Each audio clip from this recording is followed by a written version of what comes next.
Hi, my name is Paul Finch. I'm the president of the BC General Employees Union. I'm also the chair of the Public Service Bargaining Committee. And as many of you know, we've started a round of negotiations, and we're in negotiations right now at the civil service table. And over the next few months, we'll commence negotiations that will involve over 70,000 members of the BCGU.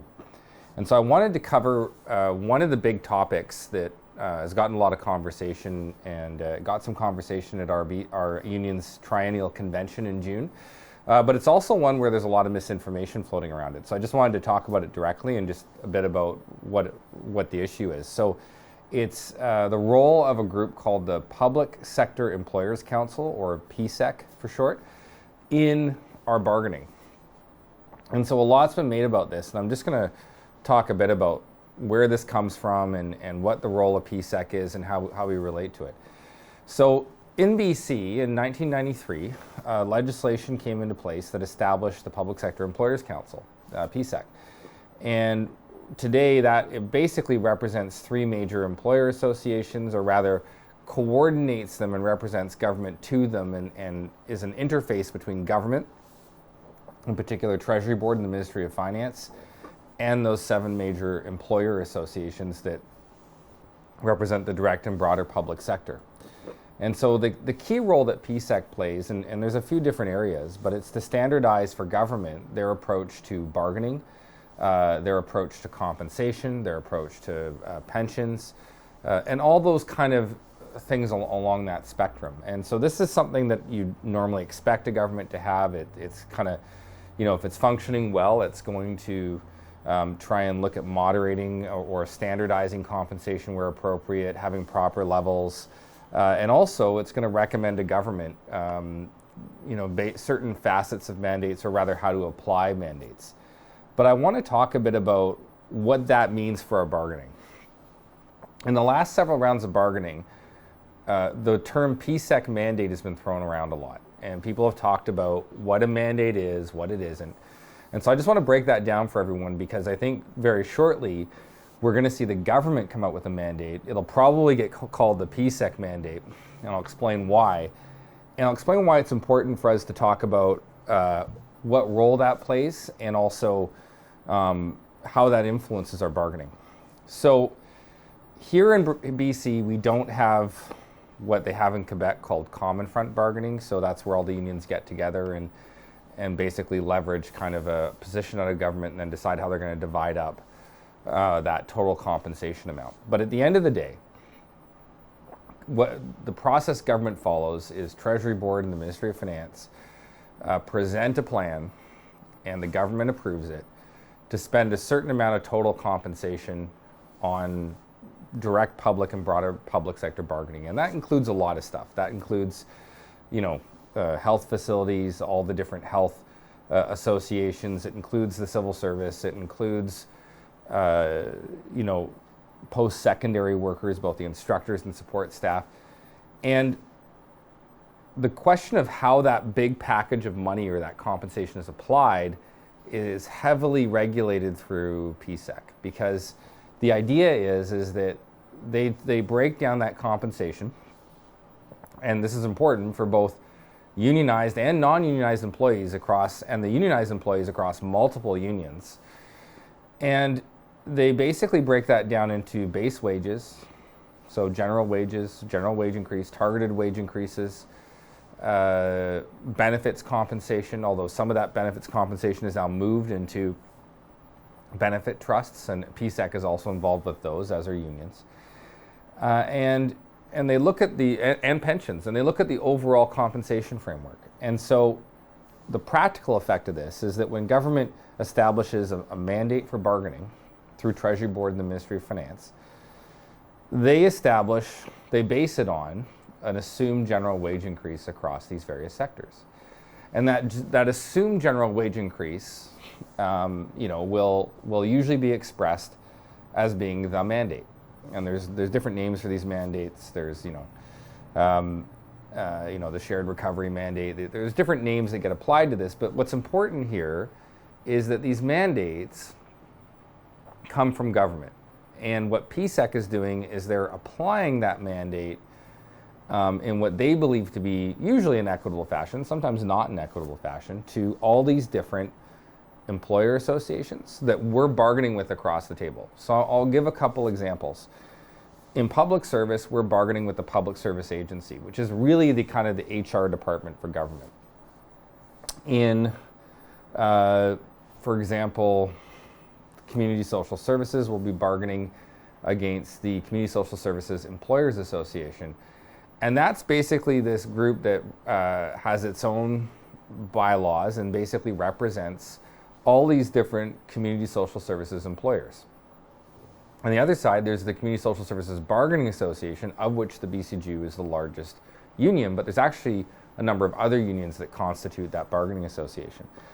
So PSEC will basically communicate to the Community Social Services Employers Association how that mandate, that pool of money that's been delivered, is kind of could be distributed there. And a lot of the bargaining takes place within how that money is going to get spent. So the idea is there's a funding envelope, there's an amount of money that government's approved overall for all the different sectors. PSEC then divides that up to the different sectors through those employer associations. Those employer associations at the bargaining table then bargain with the bargaining associations to see how that money is further going to be distributed. But generally, this is predicated on having a standardized general wage increase. That's a wage increase that applies to everyone. So for example, if everyone gets 3% in a given year, that's where it comes from, across the board. So here's what's important. We have a system where, in a round of collective bargaining, what typically happens is a few unions who settle first, and that's not always been the BCGEU.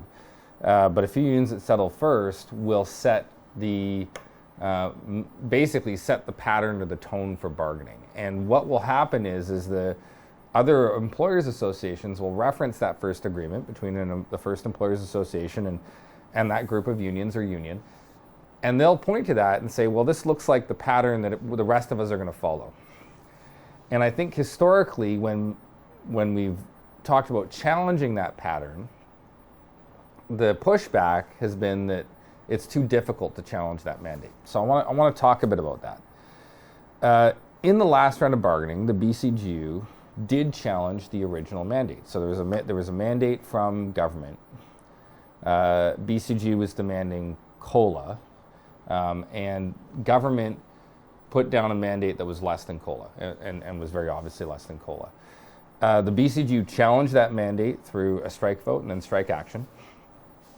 And while that mandate was moved to capped COLA, which ended up being slightly below COLA as measured by the Consumer Price Index for BC, 12-month average all items during the averaging time periods that were agreed to.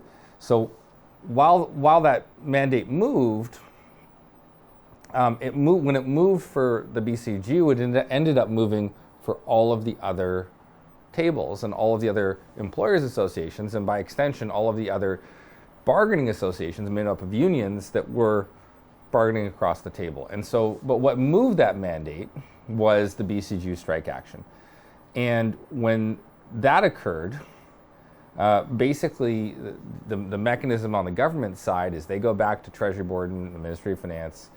They look at potentially expanding the overall pool of money available, and then bring that back through PSEC to the different employers associations. And in that example, in the last round of bargaining, when we had that 2.5-week strike, to the Public Service Agency to deliver the new and expanded mandate.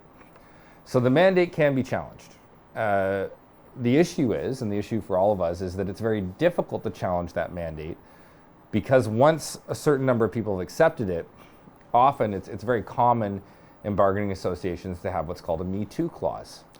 And the Me Too clause is basically when an agreement's signed, a group of unions say, well, we want to make sure that the unions that bargain after us, if they bargain something superior on the general wage increase side or in different areas, we want to see that too. We want to try and mitigate the risk for basically bargaining earlier rather than bargaining later. And it's to mitigate the risk that a union or a bargaining association will come down the line later on and basically be able to carve out more money from an employers association, usually, but not always, in the form of a general wage increase. So here's a couple things. One, there's different ways to measure total compensation within a bargaining association, within an employers association. The first question is how much of that is going to the excluded management and how much is going to the unionized employees. The second part is how much is going to benefits, pension payments, that kind of stuff, and versus just core general wages. And third, how much of that mandate is going towards targeted wage increases. These are all variable factors. And so on a percentage basis, because there's different needs in each sector, very rarely has that mandate been equal across those sectors.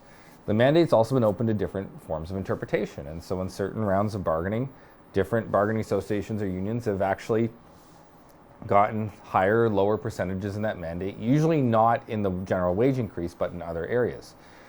So the reason I'm talking about this, and the reason it's important, is one, I want to give a general explanation of what PSEC is. I also want to dispel the idea that PSEC itself, this group that was established in 1993 by government, is somehow this body that is enforcing this mandate. The mandate actually comes from government. PSEC is just the medium by which government communicates that mandate to the employers associations. And I think often it's easy to kind of blame the messenger and say, well, PSEC is enforcing this mandate to the employers association. That's true, they are. But as always, as unions, our leverage generally comes from our ability to withhold our labor, to enter into a labor dispute or have a strike to try and change that mandate or compel government to change that mandate. And when we do that, we're not striking against PSEC. We're striking against our employer association, and by extension, the mandate that government has provided to that employer association in the direct public or the broader public sphere. And so PSEC is really the messenger that's coordinating that activity, but really the bargaining mandate is set by government. And that's an important thing for people to know. I've gotten questions, and this came up at our convention about, can we try and change the system so that the PSEC, there's different PSEC mandates to different sectors. And the reality is just as we're going to do our best to coordinate as unions in bargaining to try and get the best possible deal for our members, employer associations are also coordinating on the other side of the table to try and get the best possible deal for themselves. That means a lot of different things. But it also means that when we're bargaining with them, they typically do their best to put up a united front and to standardize their positions, and that includes standardizing their positions on general wage increases. The problem here is not PSEC. And frankly, we can't demand or we can't tell government that they shouldn't coordinate their bargaining across employer associations. It's actually kind of common sense. It's not surprising that they do it. What we need to focus on and realize is we need to understand where our asks have general support, where those asks are warranted by the broader labor market or by the needs of our membership. And this is really important because we're in an affordability crisis. And we need to put forward those asks in a way that's sensible, that has the support of our membership, but also that addresses the broader needs in each of those sectors. And where our needs conflict with the mandate that government has provided to those employer associations through PSEC, we should be prepared to go to our members to get an authorization vote to potentially conduct strike action or job action in order to try and expand or change that mandate. But at the end of the day, there's no silver bullet here. When we go into negotiations, there's no level of clever wording or anything across the table that's going to get us a better deal in terms of our compensation package. Rather, there's, whoever we're negotiating against at any of these tables, government through PSEC has set an overall compensation mandate. And how that mandate is communicated to us can and often does change, but overall it requires that fundamental authorization about what the overall compensation is. And the only way that we've historically been able to move that compensation is through either getting authorization from our membership to take job action, in which case we often come back to the table with that additional leverage, or actually taking job action, engaging in strike action of some kind, and as a result, moving the needle and sometimes successfully, sometimes unsuccessfully expanding that mandate. So that's the path forward, and I just want to give a bit of an explainer video of what is the Public Sector Employers Council, what's the role it plays, how do we interact with it. You can Google this, you can get a bit more information online, but I just want to provide a simple explainer video so that people understood that facet of bargaining as we go forward. And as people know, at the time of this video, we're still bargaining non-monetary items. We have not seen or received a mandate from government. We don't expect to get a monetary mandate before the budget drops. So thanks, everyone.